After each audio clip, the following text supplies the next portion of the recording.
What's up, guys? Josh from Strength Side. This is the hip flexion episode. Hip flexion is super important and doesn't get touched on in mainstream fitness as much as it should. So in today's episode, I'm going to give you different hip flexor exercises that you can explore. These first two are going to be beginner basic level. We're going to start with a bent knee hip flexion. So you're going to lay down on your back.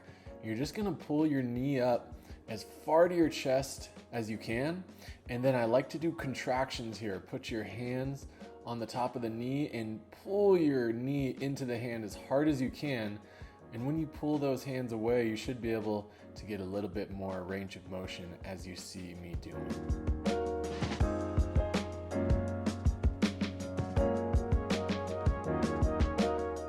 When it comes to hip flexion, training with a bent knee is always going to be easier than a straight leg because your lever is shorter. So in this next exercise, we're going to be moving on to a straight leg variation. You're going to start in the same fashion that you started the last exercise. Pull the knee towards the chest, then you're going to straighten the knee, lock the leg out, and bring back down, alternate.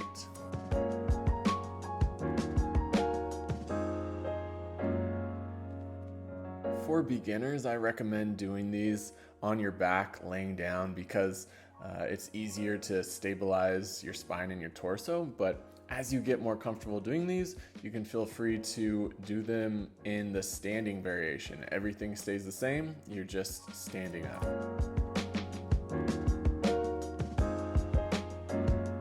Next, we move on to a bit more intermediate level hip flexion, and we start with the seated leg lift. Start in a seated position with your hands right next to your knees. Straighten your knee, pushing the knee pit down to the ground.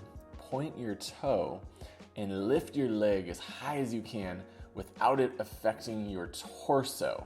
I recommend holding at the top position anywhere from 2 to 5 seconds.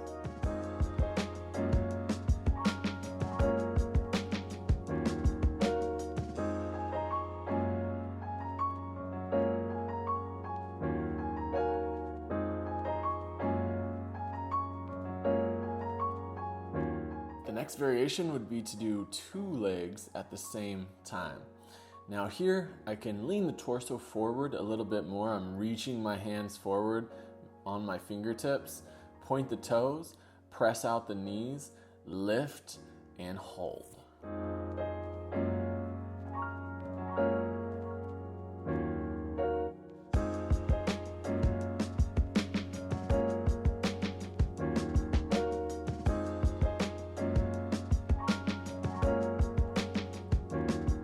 Another variation is to do the straddle leg lift. So same thing, I reach my hands forward. As far as I can reach my hands forward, that represents more challenge for my hip flexors. I lean forward a bit, point my toes, lock my knees, and lift and hold.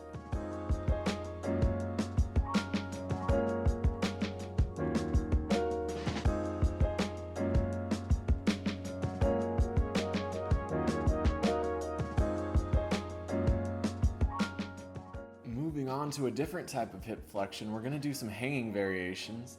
This is going to be different because now you have to stabilize your torso a bit more because you don't have the ground fixing you in one position. So we start with the hanging knee raise.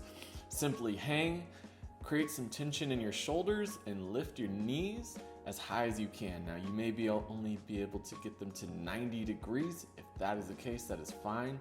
Train there and try to pick them up further and further as you progress.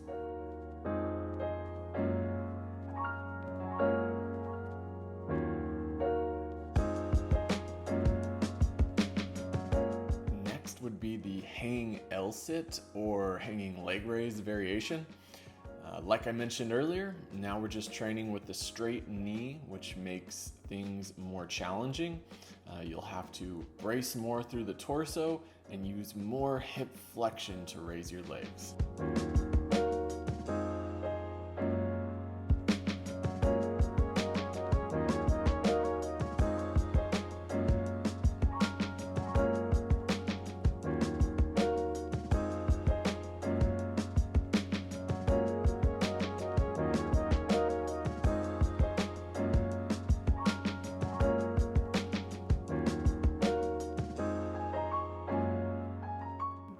last variation is the toes to bar.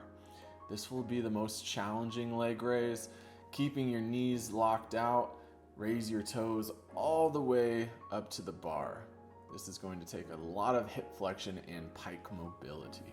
I recommend picking one of the exercises that seems to be at your current level, working on that for about 1 to 2 months, and then checking back in and seeing if you can progress to a harder exercise. Hope this helps you guys improve your hip flexion. If you want to be alerted of all my new videos straight to your inbox, click the first link in the description, sign up, make sure to like this video, subscribe to Strength Side. As always, I will see you in the next one.